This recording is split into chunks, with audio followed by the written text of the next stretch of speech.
Baik, terima kasih atas waktunya. Di sini saya akan mempresentasikan tentang materi tentang Art Student Progress. Sebelumnya, perkenalkan nama saya, Agus Imran Bacung dari kelas A1, Limakir 041. Yang pertama ada pada konsep, eh, pengertian, progres program, teknik presentasi konsep, penyusunan program ruang, dan analisis dampak. Definisi program. Program merupakan sekumpulan informasi spesifik yang berisi tentang persyaratan-persyaratan dari suatu kebutuhan, baik kebutuhan aspek isi maupun aspek wadah untuk diterjemahkan secara berurutan dalam konsep perencanaan dan perancangan, skema, desain, perkembangan desain dengan desain akhir, definitif. Desain tersebut sebagai hasil karya rancangan arsitektur diharapkan dapat berkomunikasi, mempresentasikan, dan mengapresiasikan seluruh kebutuhan, fungsi, ruang, bentuk, estetika, dan makna. Selanjutnya ada proses program yang terdiri dari identifikasi masalah, konsep, dan terakhir skema desain.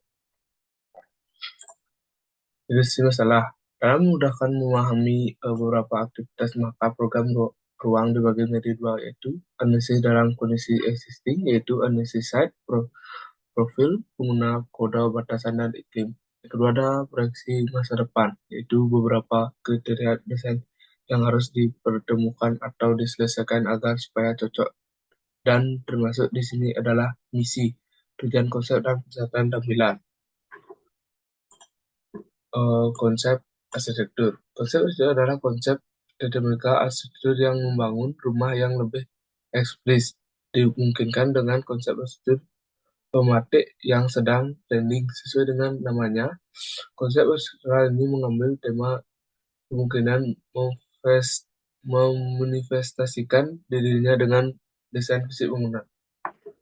Next. Jenis-jenis konsep. Yang pertama ada analogi. Analogi adalah salah satu pendekatan bentuk yang bisa digunakan dalam desain arsitektur. Analogi dapat merujuk pada pengolahan desain dengan menggunakan unsur-unsur kesamaan terhadap suatu yang sifatnya fisik maupun non-fisik. Yang kedua ada metafora. Pengertian metafora dalam arsitektur adalah kiasan atau ungkapan bentuk yang kemungkinan diwujudkan dalam membangun dengan harapan akan menimbulkan tanggapan dari penikmat. Tidak ada pragmatik. Konsep pragmatik adalah konsep yang dikembangkan berkisaran tentang persoalan-persoalan yang pragmatis yang diidentifikasi dari program sebuah bangunan. Dan ada utopia. Utopia ada atau cita-cita merupakan konsep ideal yang dibawa oleh arsitek kepada masalah yang bersangkutan.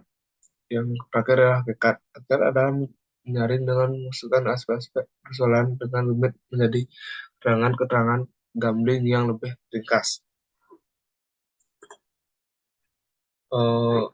Ada proses desain.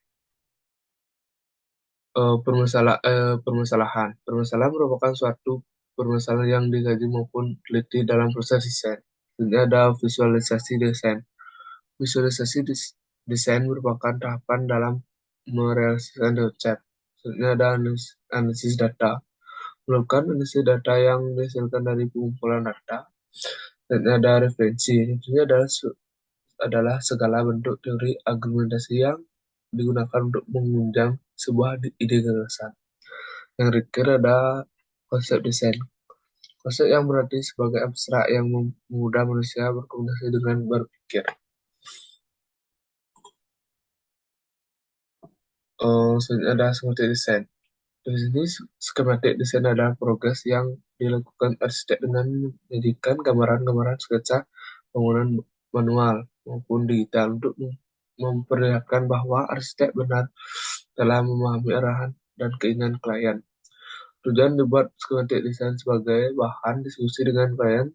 Selain itu, skematik desain dibuat agar memperoleh pengertian yang tidak program konsep rancangan. Tahapan skematik desain.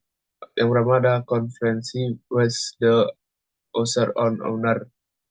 Adalah tahapan pertama dari skematik desain adalah komunikasi terhadap owner user. Prinsip Fungsi yaitu bagaimana menyampaikan pesan agar dapat diterima tanpa ada salah paham di antara kedua belah pihak yang terlibat. Fungsi menjadi hal yang vital dan dalam hal ini didengar oleh arsitek karena sebagai pembesar, arsitek harus mampu mengomunikasikan gagasan desain dengan baik tanpa terjadi salah paham terhadap kalian. Survei collecting data. Tahap pertama dari Schematic Design adalah komunikasi terhadap owner atau user. Prinsip umumnya berkomunikasi yaitu dapat ditemukan tanpa adanya salah paham di antara kedua pihak terlibat. Prinsip menjadi hal yang vital dalam hal dijalani oleh arsitek karena sebagai konseptor, arsitek harus mampu mengkomunikasikan gagasan desainnya dengan baik dan menjadi salah paham terhadap kalian. Selanjutnya ada building content information. Pada terhadap ini melakukan integrasi reguler terhadap apa saja yang berlaku untuk pengguna sebagai arahan batas dalam mendesain. Dan ada diagram student of assessment. Pada tahap ini merupakan tahap di mana dilakukannya kajian-kajian yang dibutuhkan sebagai dilakukan sebuah keputusan desain. Kajian yang dilakukan antara lain aktivitas pengguna, hubungan ruang, standar ruang, dan properti size. Schematic design, student and recommend selection. Pada tahap ini dilakukan beberapa sketsa gagasan awal yang terhadap konsep awal dari berbagai macam keputusan, baik itu sketsa profesi interior, sketsa layout ruang, peredaan di kamar mandi, juga sketsa detail fasad yang diusulkan dalam desain. Proses eksplorasi desain fasad terjadi pada terhadap ini juga. Penulisan mengalami beberapa kali eksplorasi dengan fasad. Eksplorasi tersebut menjadi beberapa kali dikarenakan aktivitas desain yang penulis ajukan kepada arsitek sebagai mengambil keputusan dinilai belum sesuai dengan selera atau standar desain arsitek kepala. Eksplorasi tersebut meliputi bentuk, citra fasad, material, dan fungsi ruang. Selanjutnya ada konsep dalam arsitektur. Konsep dalam arsitektur mengemukakan suatu gagasan, pendapat, dan pengamatan.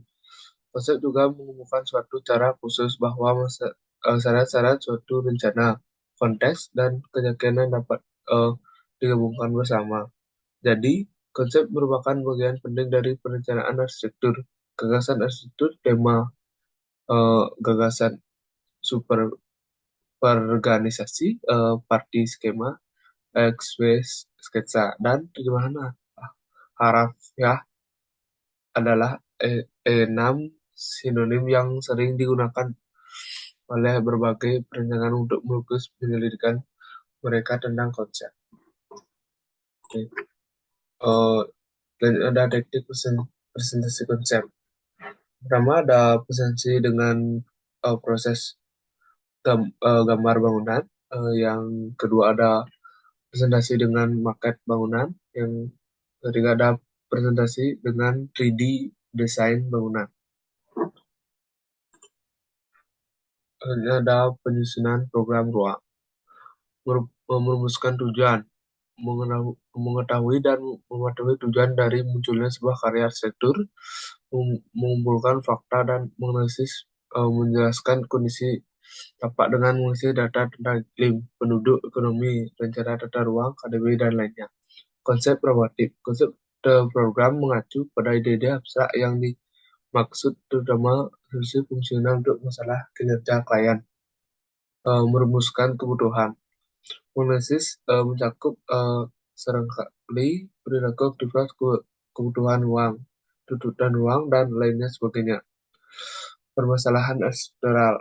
Permasalahan struktural memiliki dua kata kunci, yaitu kondisi dan arahan.